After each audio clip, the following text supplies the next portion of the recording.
Hello అండి, welcome to my channel. ఈరోజు కార్తీక పౌర్ణమి కదా, అందుకని పొద్దునంతా ఉపవాసం ఉండి సాయంత్రం చంద్రుడిని చూసి కానీ మనం భోజనం చేయం కదా, అందుకని చెప్పి బయట శివుడి ఫోటో పెట్టుకొని దాని ముందు గౌరమ్మని వినాయకుని చేసి కొంచెం సేపు పూజ చేసుకొని దీపాలు వెలిగించుకొని తాంబూలం పెట్టుకొని చేసిన ప్రసాదాలన్నీ అక్కడ పెట్టి కొబ్బరికాయ కొట్టి హారతి ఇచ్చి కొంచెం అక్షంతలతో గౌరీదేవిని వినాయకుని అయితే పూజ చేసుకున్నాం అనమాట. కొంచెం సేపు గౌరీదేవికి కూడా పూజ చేసాము. చేసిన తర్వాత మనం ఇక్కడ ఈరోజు ఏం చేస్తామంటే శివుడి ఫోటోని చంద్రుడిని ఒకేసారి అద్దంలో చూడాలన్నమాట.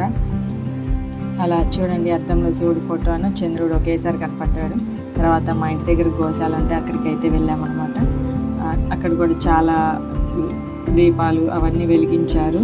ఇక్కడైతే మనకి అందరితో వెలిగించారు. అక్కడ కొంచెం సేపు పూజ చేసి అయితే జ్వాలా తోరణం అయితే వెలిగించారనమాట.